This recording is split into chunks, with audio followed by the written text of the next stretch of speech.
बात बहुत पुरानी है। गुजरात के सूरत शहर में मनसुखलाल नाम के एक व्यापारी थे। इनका कीमती रत्न का कारोबार था। इनका कारोबार दुनिया में के कई देशों में फैला हुआ था। पूरे सूरत शहर में इनका मान और सम्मान था। मनसुखलाल के दो बेटे थे। एक का नाम रामलाल था, दूसरा श्यामलाल था। रामलाल को दौलत के रुतबे का बहुत घमंड था, जबकि श्यामलाल एक शरीफ और सुलझा हुआ इंसान था। घमंड के साथ साथ रामलाल में ईर्ष्या और बेईमानी जैसे अवगुण भी थे।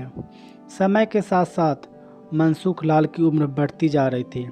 ऐसे में उनके दोनों बेटों ने कारोबार में पिता का अधिक से अधिक हाथ बटाना शुरू कर दिया था। कुछ समय के बाद मनसुखलाल चल बसे और कारोबार का पूरा भार रामलाल और श्यामलाल के कंधों पर आ गया। बड़ा भाई होने के नाते रामलाल ने व्यापारिक फैसले में अपनी मर्जी की चलनी शुरू कर दी। रामलाल बेईमानी और मक्कारी भरे फैसले लेने लगे। असली रत्न के नाम पर वह नकली रत्न का व्यापार करने लगा, जिससे उसका मुनाफा बढ़ने लगा। इस मुनाफे से उसका बाकी बचा चरित्र भी काला हो गया। दौलत के घमंड में वह परिवार की उन्मादी जैसा व्यवहार करने लगा। दूसरी तरफ शरीफ और सुलझे हुए श्यामलाल को शुरू में रामलाल की बेईमानी का झलम तो नहीं हुआ, परंतु जब उनसे उसके व्यवहार में परिवर्तन देखा तो पूरे माजरे को समझने में उसे ज़्यादा देर नहीं लगी। अगर आप मेरे चैनल पर नए हो तो मेरे चैनल को सब्सक्राइब ज़रूर करें।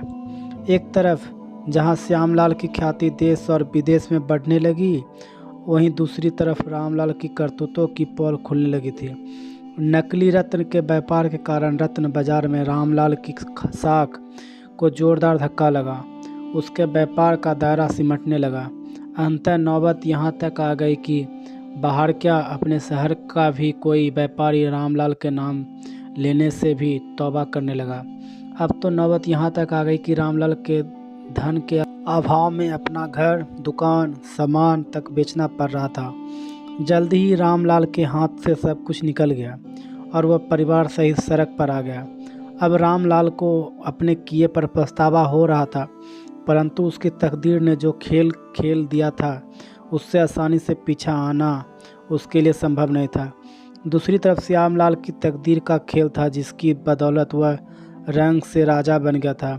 जब रामलाल की बदहाली की खबर श्यामलाल को लगी तो उसे बड़ा दुख हुआ। पुरानी बातों को भूलकर वह भागा अपने बड़े भाई रामलाल के पास पहुंचा और रामलाल के लाख मना करने के बाद भी उसे परिवार सहित अपने पास ले आया। यह भी तकदीर का ही खेल था कि जिस भाई के साथ रामलाल ने बदसलूकी कर उसे सड़क पर पहुंचा दिया था, वही भाई आज उसे सड़क से उठाकर अपने घर में ले आया। इस कहानी से यह शिक्षा मिलती है कि तकदीर कब किसके साथ क्या खेल खेल दे, इसका अंदाज़ा कोई नहीं लगा सकता। हाँ, इतना ज़रूर है कि अपने कर्म ही अपनी तकदीर लिखते हैं। जिस तरह रामलाल और श्यामलाल के कर्मों के आधार पर तकदीर ने उसके साथ खेल खेला था, इसी तरह अच्छे कर्म करते रहना चाहिए। क्या पता कल तकदीर अपने साथ क्या खेल खेल जाए। इसलिए कहते तकदीर का खेल निराला है। थैंक यू, धन्यवाद।